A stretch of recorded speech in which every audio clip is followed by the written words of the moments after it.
I'm able to group my class into groups that make sense to their learning needs. I know that I have some students that are super low and they need my individual attention every day. That was something that I was not able to give in the classroom with the intensity that I'm able to give now. This is Mrs. Evans from Watch Mrs. Evans Teach.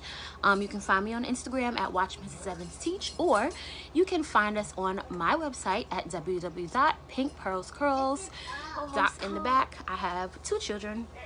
My son is 4 and my daughter is 2. But I am a special education teacher, and I want to leave you with some thoughts around remote learning. I want to leave you with 3 suggestions today. Learning actually has helped me to differentiate in a way that I was not able to do in my class.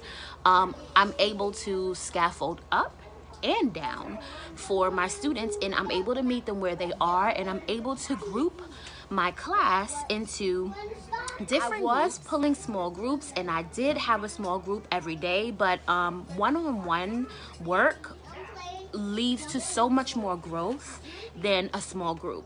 And there are some students who came in the grade so low that they actually need that one-on-one just to lift them up. My first tip for you is to scaffold up and down. Where are your students? Can you group students into different groups within your class and meet with those students each day? I wind up having 4 guided reading groups per day. And the way that I break it up is I can do those reading groups, and then I can do 1 math group per day. And so it's not long because it's only 30-minute lessons, and I do all my teaching. And here's another tip. So this is like A1A. So I upload all of my lessons over the weekend, and I create, let me see if I can show you here. I create a scope and sequence for the week. And once I create that scope, I stick with that scope throughout the week. And I choose my books and my questions. So here I color code it. Yes, I have a happy planner, which I love so much. That little apple is so cute. And then I have it bucketed into reading and things like that, and then I have some things on this side, and this week a lot of things was repetitive, so I used the same book over 2 days with 2 different questions, and then I used 1 book over 3 days. The book was I am currently teaching 3rd grade this year, so it seems like a little bit different for someone who might teach kindergarten, but your books are shorter, so you can potentially teach 1 book over 2 days and then have 3 books over the course of the week, or use Friday as a fluency day, where you're not reading a book but you're just going over letter sounds and things for those students that still need that, and some segmenting where you're putting the words and the letters together as words. So that is how I plan my week. So that is one thing, scaffold up and down. Another tip that I want to leave with you is to structure content. So for us, they just give us a simple writing prompt, right?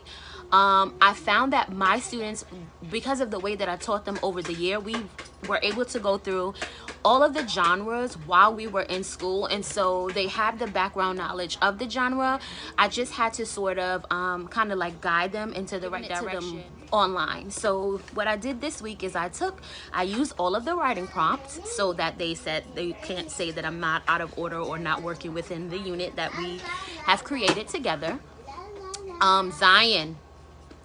And then what I did was I attached it and created an opinion writing week of work for them. And so the first day, Monday, I just kind of actually I started it last week, Friday. I just kind of gave them an opinion writing prompt and like 2 questions, like what is opinion writing, what is a fact, what is the truth, what is an opinion or fact and opinion. And I started it that way on Friday so they can kind of get a hint as to what we were moving into on the next week.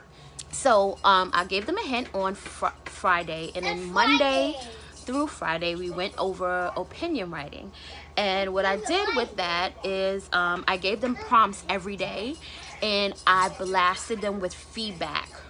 And also scaffolded it on Monday and Tuesday. And I'm going to show you exactly what I did and what kind of prompts and things that I gave them over the week on Monday and Tuesday and like gave them so much feedback, and by Wednesday everyone in my class was able to get it. And on Thursday and Friday I had like 100% of the class with perfect essays with introductions, reasons, and conclusions. And I am really hard on my students when it comes to writing because it's one of my favorite subjects. That's my second tip. Stretch your content, whatever the content is that they're giving you. And if you need any ideas, please reach out again at watch Mrs. Evans Teach on Instagram, and you can DM me, and I am sure that I can find any tips or anything to help you to stretch your content. You just let me know what you have to work with, and I'll use my creativity and my creative mind to help you. And then the last thing is make it a competition. Specific platforms that my students, or sorry, not my students, that my network, which you guys call a district, I work in a charter school, so we call it a network. So our network sent us some platforms that we were required to use. Currently we're using Amplified, and we're using Epic, and we're using Zearn. Zearn is for math, Amplified and Epic are for reading. Epic is more so our independent reading style, but I also use that with a close reading lens, and this is what I'm talking about stretching. Back to my point B. And so I make it a competition, and every day I do the work. And I mean, I write these things down anyway, and so, but like it helps, and I make it cute for myself. I kind of like color code it, as you can see, and I write down all of them anyway to record what they're doing. And so it takes me no time to just plop their names up there every day, and so they see who's reading the most and who's not.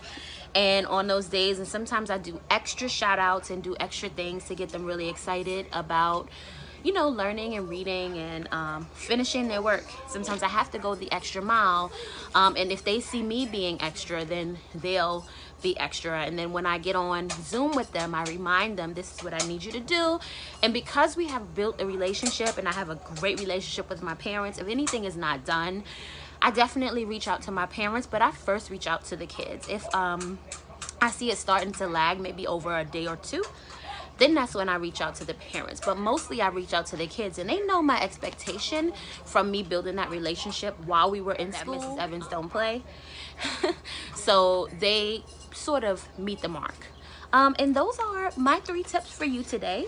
1, scaffold up and down. 2, stretch your content, and if you need any tips, reach out. And 3, make it a competition. Thanks. Don't forget to check me out at Watch Mrs. Evans Teach on Instagram, and you can like and subscribe to our channel.